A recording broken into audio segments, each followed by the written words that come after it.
Hello, and welcome to the first Friday in Lent. We're told in the Bible that Jesus spent 40 days and nights in the wilderness. But have you ever wondered what he did while he was there?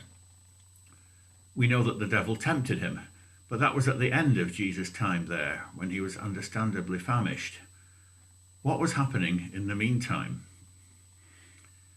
We know from both Matthew's and Luke's Gospels that Jesus had just been baptized when he was led by the Holy Spirit into the wilderness. Note that he didn't just decide he needed some time away.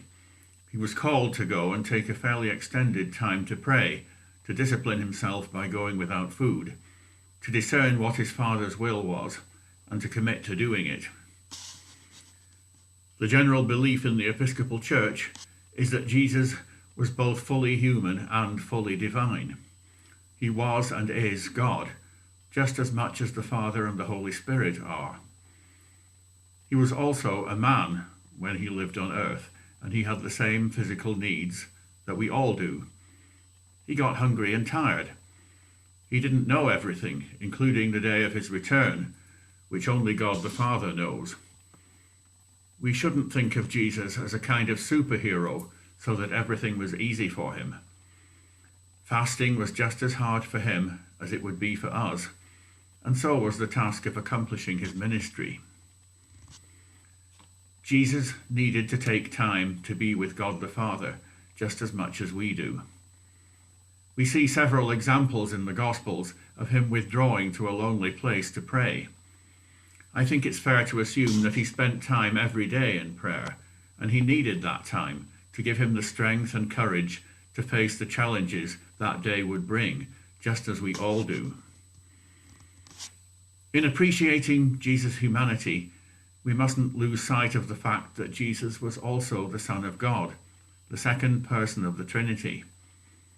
That means that he was also God as well as being man. He wasn't a great teacher who had a special connection to God. Yes, he was a great teacher, but there was much more to him and much more to what he came to do.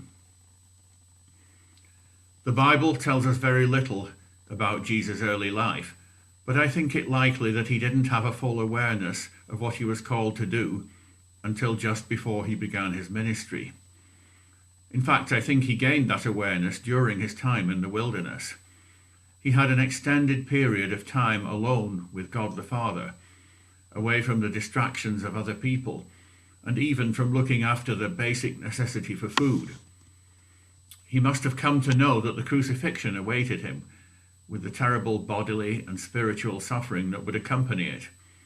But he also knew that death would not be the end, and that it would lead on to life for all who believed in him. At the end of that time, as we know, the devil came to tempt Jesus. He presented Jesus with three alternatives.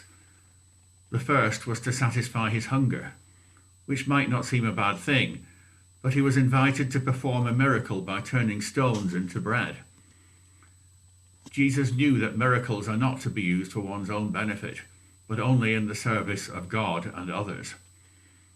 The second, going with Luke's account, is to glorify himself instead of God the Father, and to worship the devil instead of God. The third is to test God by manufacturing a crisis in the expectation that God will save him. Jesus knows that all of these are designed to turn him away from God's will, and he resists them all. We are probably not going to go to the wilderness for an extended time of prayer and fasting, but we can take short breaks to be with God, at home, in nature, in the car, whatever works for us. Lent is a particularly opportune time to do that, to prepare ourselves for the challenges life has for us, and to look forward to Easter.